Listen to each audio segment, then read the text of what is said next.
Torri zelan zauz. Oso ondo, bai, hemendik komentatzen genuen, lan ikusten da zuen lehioetatik zelako egun kaskarra dugun gaur, Bai. bestela oso ondo. Egia esan nahiko panoramika politia daukagu, entzulei kontetan deutzagu, zelan Pagasarri eta Ganeko Gorta hemendik ikusten diran, eta Bilboko auzo asko eta asko, eraikin altuak be bai, eta tira, kanpora begiratuta be modua da entzulei, daukagune guraldiaren barri emoteko. Kalearekin lotuta. Bai, Maria, entzulei galdetu deutzagu, ontxe momentuan ganera, itandu deutzagu, ia azaroa, semendia, hilabete hau eurek ze koloregaz lotzen da ben, ezta? Gaur argi dago, kolore morea dala protagonista, baina zuri azaroak zer dinotzu, zuk hilabete hau ze koloregaz lotzen dozu? Bueno, bada hilabete bat dituguna, hostoak lurretan, zehar orduan manik esango nuke marroi hori horrekin, lotuko nuela, eta badaukare bere sarma, ezta? Paseatza bereziki naturaren, kolore aldaketa hori, polita da. Gero egia da, gurean batzen dira nahiko hilabete animatua da, aurrekontuak eta bestein batekin, baina bestela, badauka, bai da hilabete bat, polita da ikustea nola urtaroak aldatzen diran, eta zoritzarrez hori gero eta nabariagoa bada ere, azaroan hori ikusteko aukera dugu. Horrek entzule askok emondako erantzunak be bai, bat egiten da zuk esandako horregaz, baina lehen esan dugu gaur protagonista kolore morea dudabarik indarkeria matxistearen kontrako nazioarteko eguna dalako, eretxibila jo dugu eta entzulek entzun da bez, Bea Hilardiaren, Patricia Campeloren, eta baita honintze Amesagaren gogoetak, euren berbak entzun dugu lehentxeago, zeurea be batu gurako neuke, Maria, zertan eginda aurrera, zozetan aurrera egin bada behintzat indarkeria matxistearen aurkako burrukan, eta zer geratzen da egiteko? Bai, zoritzarrez garrantzitsua da datuak gogoratzea, eta 2003-tik aurrera ditugula datuak, 123 emakume eta 12 aurre izan dira eraiak, eta aurten bakarrik jada 5 emakume izan dira eraiak, zifra horietan mugitzen dira. Eta nik uste dut, batzuetan eta bereziki gaur moduko egunean garrantzitsua da eurei arreta jartzea, Eta garrantzitsua da ere indarkerietaz hitz egiten badugu, ikuspegi zabal batekin egitea, badirela indarkeri mota batzuk, baditugunak oso, ohikoak edo, orionez gero eta gutxiago, baina, izan daiteke nolabaiteko kontrola, telefonoena edo bestelakoa, izan daiteke esatea, lizunkeriak edo denadalakoa, eta baita ere, eta urten EH Bildutik gogoratu nahi dugu modu berezian, dira ere indarkeri digitalak, Indarkeri digitalei ere arreta jarri behar diogu. Izan ere badaukatelako piso handia, indarkeri digitalak ez dira mundu virtualean geratzen diren zehozer, baizik eta gure eguneroko bizitzan inpaktu handian duten indarkeriak dira, Izan ere badakigu batzutan anonimoak dira, baina daukaten zabaltzeko gaitasun hori, gainera askotan hor geratzen dena, kostatzen dana hoiei kentzea, eta biktimengan eragin psikologiko nabaria dutela. Eta gero, nola gogoratu behar dugu indarkeria fisikoa, sexu indarkeria, eta lehen aipatu dudan moduan erailketak. Eta egiteko asko dago, guztion aldetik, ze batzutan esaten hoi da, badirela, lau kasu isolatu moduan edo lau pertsona ez dakize pasatu zaiela burutik, baina kontuan hartu behar dugu azkenean sistema patriarkal batean bizi gara, eta oinarriak oso sendoak direla. Orduan beraz, lana dugu denok, alde batetik guztio gure ingurunean, eta baita ere noski instituzioen aldetik, Eta zentzu horretan asko dago egiteko, berdintasun politiketan, eta ez da nahiko legeak aldatzearekin. Beharrezkoa da, baldintza baliabide ekonomikoak, pertsonalak, horretan ere jartzea, eta beste esparruetan, esaterako parte hartzeko espazioak. Beharrezkoa da, izatea emakume etxeak edo emakume txokoa. Bilbon ematen du gutxi falta zaigula, baina oraindik ez dugu. Eta horrelakoak garrantzitsuak dira, eta gero, hori egunerokoan ikusten da. Oraindik lan asko dugu aurretik. Horregatik iruditzen zaigu funtsezkoa dela mugimendu feministak deitutako mobilizazioetara joatea, Bilbon gaur izango da 7:00 bihotzakratutik irten da. Itzordua hortxe, Bizkaian beste leku askotan, eta Uriburuan 7:00 aurrera kale nagusia zeharkatuko dauen manifestazioa, zuk esandako plaza hortatik urten da. Beste manifestazio bat egon zan zapatuan, autonomia kaletik joan zana, EH Bilduk deitutakoa urtero egiten dana, nazioa gara lelopean, milaka pertsona batu zinien antxe, zesentzazioagaz geratzen zara manifestazioaren ostean? Bueno, zorionez manifestazio hori ez beste tono bat izan zuen, ez? Nik esango nuke oso manifestazio, alaian nik oso sentsazio politarekin geratzen naiz, bada momentua ere jendearekin elkartzeko, kidekin egoteko, batzutan ez beste herritakoak edo aspaldi ikusten ez dituzunak, eta sentsazioa da, jendean nahi duela aldaketarako beharra, ez? Aldaketarako gogoa eta mobilizatzeko eta lan egiteko nahia, ez? Eta nazioa gara esaten dugunean da, erabakitzeko gaitasun hori izan dezagun, ez? Gurea sortzeko eta baitare eskubide sozialen aldetik, ez? Justuagoa eraikitzeko gaitasuna izateko. Eta beraz, egia esan da oso egun polita izan zen larun batekoa, eta horretaz gain nik uste dut ikusten dela, ez? Herriak daukan hori ikusten dugu, ez? Gure egunerokoan, eta nik Bilbotik hitz egiten dugu dela, ikusten dut zenbat ekimen sozial dauden, aipatu dugu feminismoa, baina hor daude astelenero pentsionistak, langile mugimendutik, sexu dezentziatik, ekologismotik, euskaratik, ez? Zenbait jende dagoen herria eraikitzen, eta larun batean ere hori ikusi izan. Gatozan orain aurrekontuen negoziaziora. Bilboko udal gobernuak Aburto alkatearen eskutik aurrekontu proposamena aurkeztu balako orain dela aste batzuk, eta zuen kasuan EH Bilduri jagokonez 39 zuzenketa partzial aurkeztu dozuez, 30 milioi euroko balioa dabenak, apurka batzuk zehazten joango gara, egin daigun berba etxe bizitzari buruz. Etxe bizitza parke publikoa handitzea eskatzen dozuelako. Hori zenbakitan eta kopuruetan zenbat etxe bizitzari buruz berbaz egongo ginake proposamen oneri begire, eta zenbotatako etxe bizitzak eta nori begirakoak falta dirala uste dozue. Bai, iruditzen zaigu, badakigu guztiok, ez? Bilbon dugun etxe bizitzaren inguruko arazoa, eta zoritzarrez ez da gurea bakarrik, ez? Bizkaia osoan dugun arazoa ere bada. Baina, hala ere, Bizkaiko alorra, etxe bizitzako alorra jarraitzen du izaten aurrekontu txikiena duena. Hori iruditzen zaigu sinesgaitza dela, ez? Iruditzen zaigu azkenean badela aurrekontua 7.020 milioi euroko aurrekontu handia, eta hoietan etxe bizitzari dagokiona 3.700.000 euro dira. Iruditzen zaigu ez dela nahikoa, inondik inora. Eta iruditzen zaigu ere, azkenean aurrekontuarekin egiten duguna da, finkatzen ditugun helburuak, Bilbo nolakoa izan nahi dugun, asmatzen dugun momentu horretan, aurrekontuak horra eraman behar gaitzuela. Bide hori egin behar duela aurrekontua. Eta ikusten duguna, goazenean zifrak aztertzean, ez daukagu sentsazio hori. Ez dugu pentsatzen dugun aurrekontuak adierazten duenik etxe bizitzari lehentasuna ematen diogunik. Horregatik iruditzen zaigu funtsezkoa dela, behintzat aurrekontua gu proposatzen dugu bikoiztea. Eta bikoiztea etxe bizitza berriak egiteko, beharrezkoa delako ere etxeak erostea, etxe bizitza publikoak izateko, eta baita ere, iruditzen zaigu modu berezituan hartatu behar ditugula kolektibo batzuk, ez esaterako etxe bizitza komunitarioak behar direla helduentzat, eta nola ez, arreta jarri behar dugu etxegabeen egoeran. Oin dela gutxi jakin izan dugu Bilboko datuaki jarraituz 600 pertsona daudela etxean. Hori onartu ezin dan, ez? Datua da, onartu ezin den zifrak dira. Etxe bizitzarekin benetako arazoa dugu.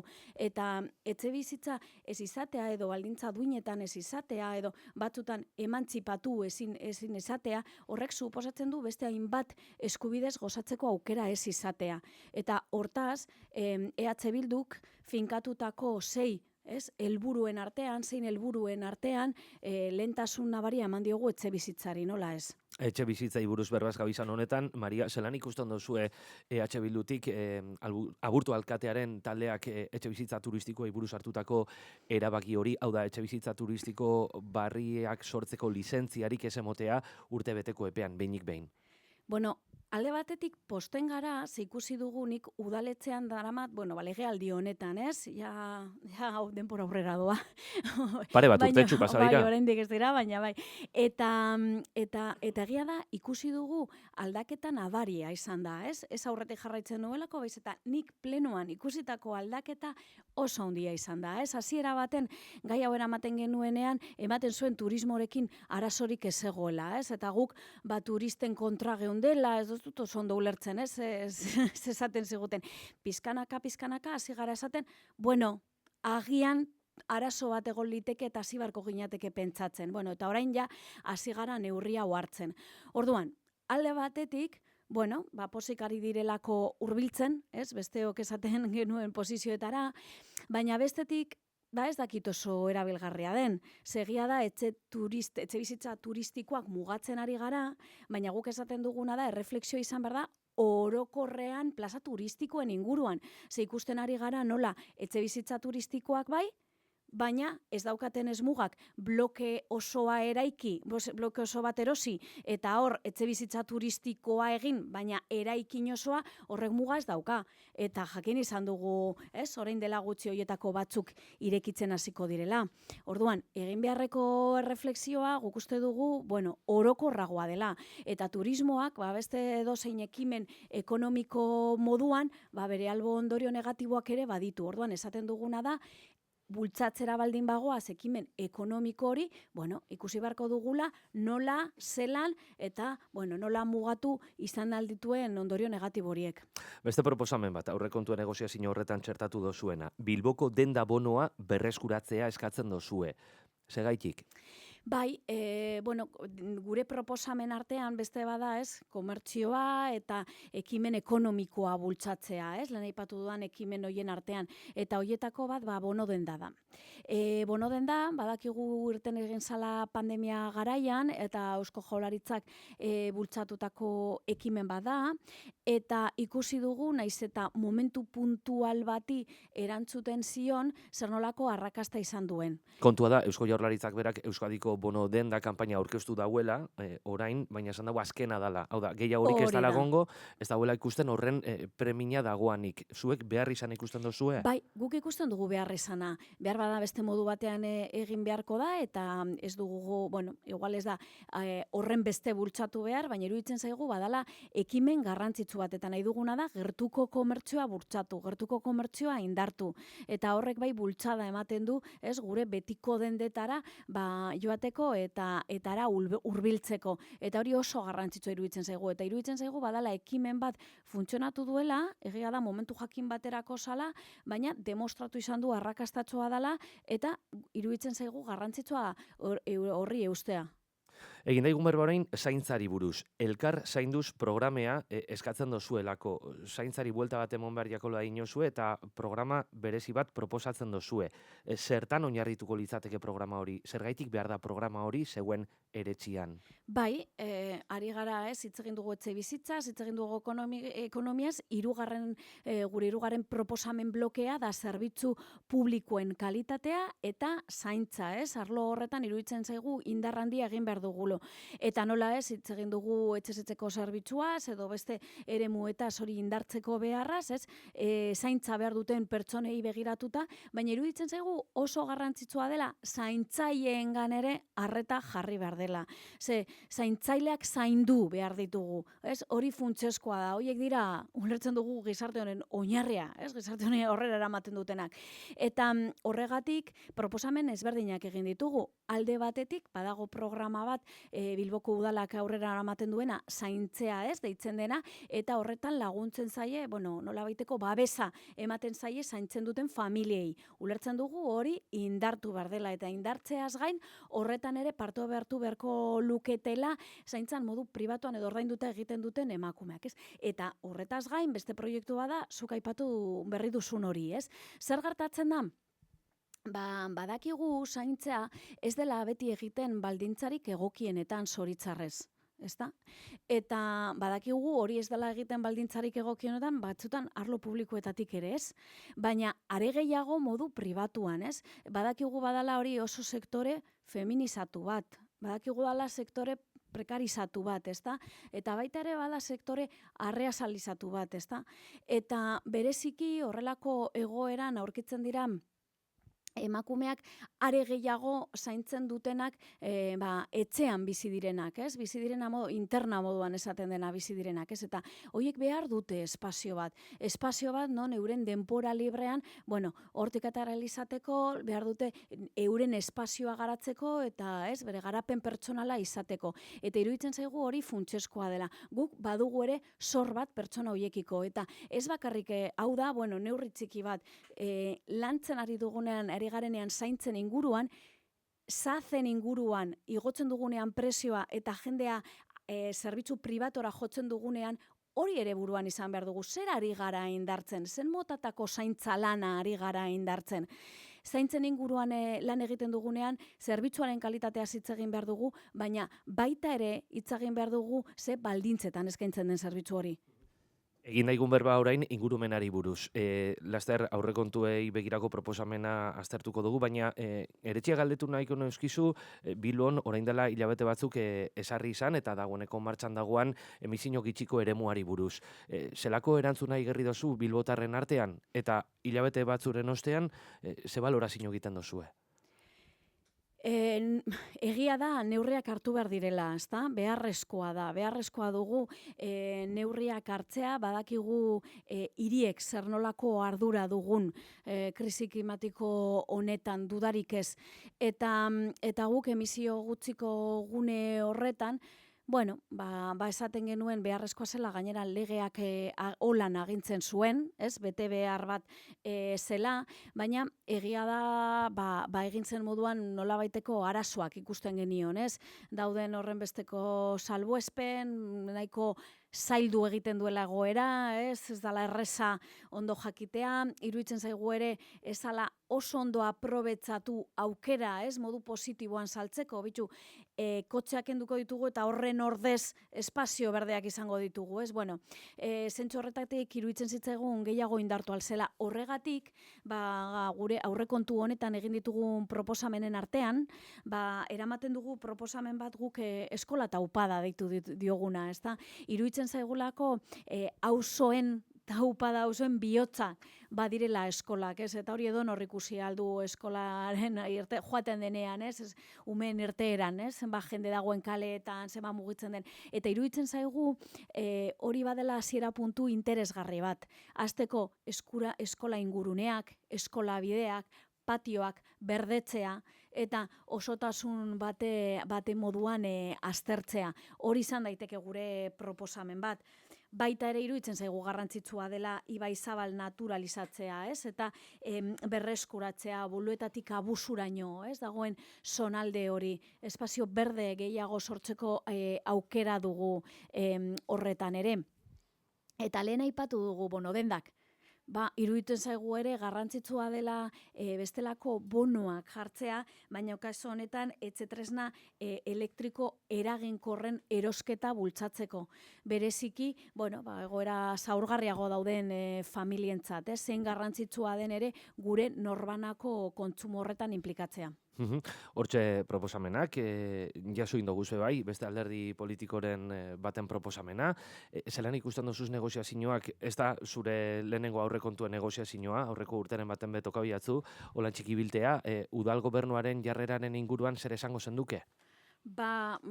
Zoritzarrek ez esango nuke, ez dagoela negoziaziorik. Osea, zentzuan guri aurrekontuak aurkeztu, guk egin duguna da, eskatu, egin ditugu emendakin partzialak, orain komentatu esan ditugunak, baina egin dugu osoko emendakin bat ere.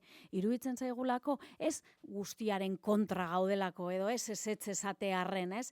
Iruditzen zaigulako, azkenean, alde batetik, ez dagoela helburu zehatz bat finkatuta, ez dakit prentzaurrekoa ikusi zenuen, ez? Aurrekontuen prentzaurrekoa, baina esaten zuten azan, nahi dutela zerbitzu publikoak mantendu. Hori helburu bakar modutzat, ez dute besterik esan. Eta gero bestetik iruditzen zaigulako gauzak beste modu batera egin aldirela, ez?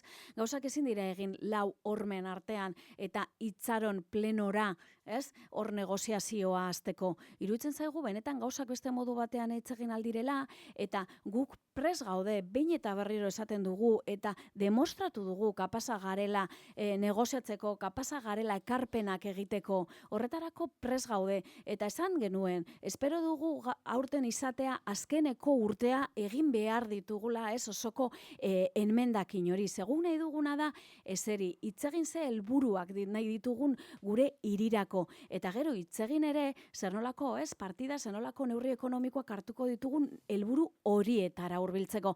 Baina, zoritzarrez ez dugu aukerarik izan. Gure proposamenak egingarriak dira. Iruditzen zaigu Bilbok behar duela ambizioarekin jokatu eta Bilbok behar duela ditugun etorkizuneko erronkak, etorkizunekoak esaten dugu, baina gainean ditugunak, ez? Krisi klimatikoa, erronka demografikoa, zaintzan, ez? Duguna konpontzeko beharra eta horren aurrean Bilbok asko dauka esateko. Metxitxi behar dugu goizeko 9:00 minutu. Maria del Rio, EH Bilduko Bilboko udaleko bozeroalea. Eskerrik asko gaur, Bizkaia irratian egotearren eta egun ona igaro. Eskerrik asko zuei eta egun ona ere.